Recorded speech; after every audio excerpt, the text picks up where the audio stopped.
बार खेत में रहती थी एक मुर्गी अपने 4 चूजों के साथ।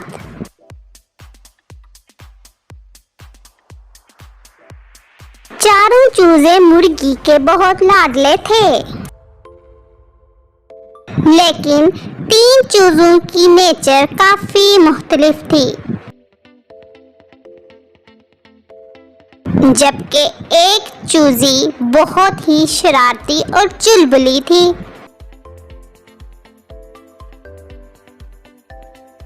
बाकी तीनों चूजे ज्यादातर वक्त एक दूसरे के साथ बिताते थे।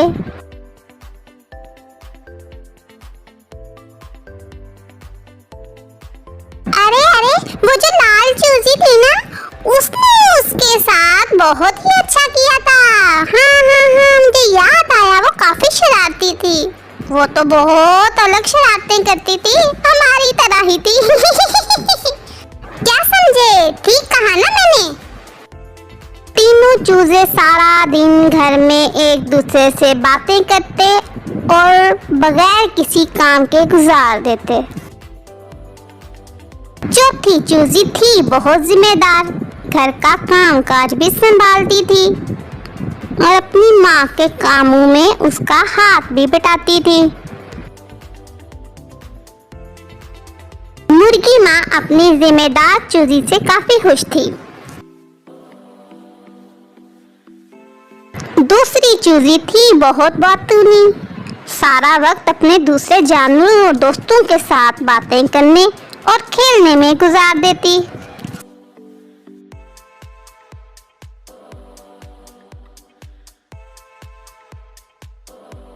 तीसरी चूजी को बस अपनी खूबसूरती की फिक्र रहती थी। वो अपना सारा वक्त अपनी खूबसूरती अपने चेहरे पर सजाने में, अपने पंख संवारने में और अपने नाखून तराशने में गुजार देती थी।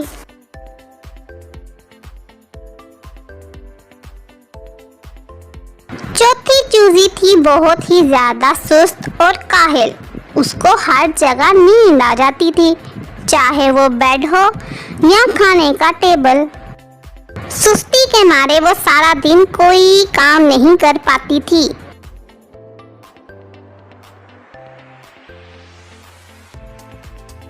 जिम्मेदार चूजी हर रोज अपनी मुर्गी माँ के साथ बाहर काम पर जाती और वापसी पर अनाज और दाना, बीज खाने के लिए घर ले आती।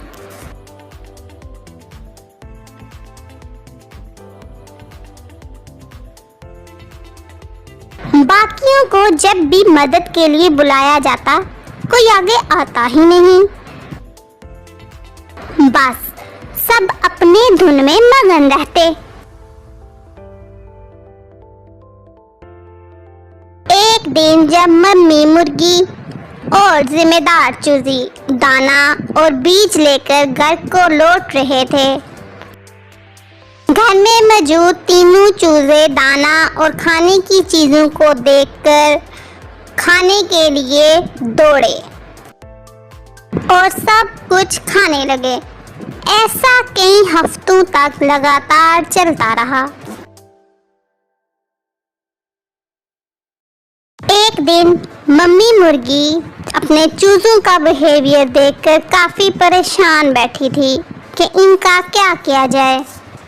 जिम्मेदार चूजी आई और बोली, मम्मा जानी क्या हुआ, ऐसे परेशान क्यों बैठी हैं? बेटा जानी, तुम तो जानती हो तुम्हारे छोटे बहन भाई बहुत ही ज्यादा सुस्त और काहिल हैं। हम हर रोज खाना लेकर आते हैं, लेकिन ये घर का कोई काम भी नहीं करते और छोटे चूजे अब बड़े हो चुके हैं, इनको बदलना चाहिए। हाँ माँ, मेरे जहन में एक आइडिया है। ये बोलकर जिम्मेदार चूजी अपनी माँ के कान में कुछ बताने लगी। हर रोज काम के बाद वो अब खाली हाथ आने लगे।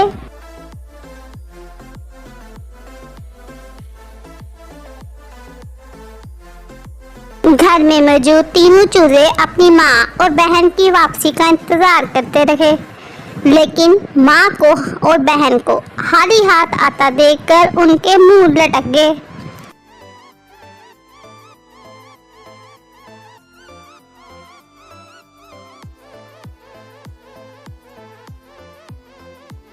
उस दिन भी उनको खाने को कुछ ना मिला।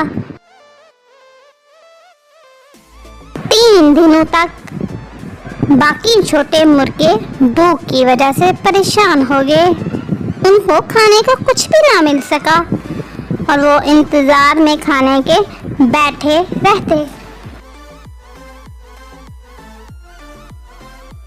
बातूनी चूजी पहले तो बहुत बातचीत करती थी, लेकिन अब भूख की वजह से किसी से कोई बात ही ना कर पाई। दूसरी मुर्गी इतनी कमजोर पड़ गई कि अपने पंखों को भी संवार ना पाई।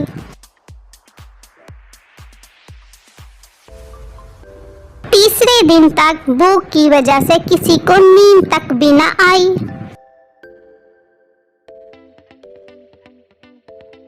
तीनों छोटे मुर्गे अपनी माँ की वापसी का बेसब्री से इंतजार कर रहे थे। जब मम्मी मुर्गी वापस आई तो तीनों बच्चे तेजी से माँ की तरफ दौड़े खाना मांगते हुए।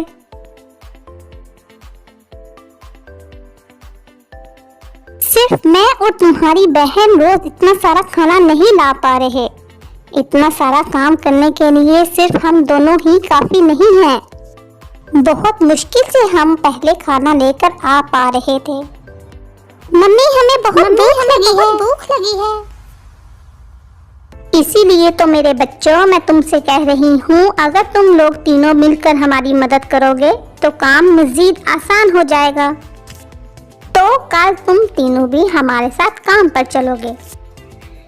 ऐसा कहकर मुर्गी माँ ने तीनों को रोटी का एक एक टुकड़ा दिया, जो तीनों भूखे चूजों ने मजे ले लेकर खाया। उस दिन से बाकी छोटी 3 मुर्गियां भी अपनी माँ और बहन के साथ काम पर जाने लगीं। अपनी सुस्ती और काहली छोड़कर मेहनत से कामकाज करने लगीं और अपनी माँ और अपनी बहन के साथ बाकायदगी से खाना ढूंढती और उनकी हर काम में मदद करने लगी।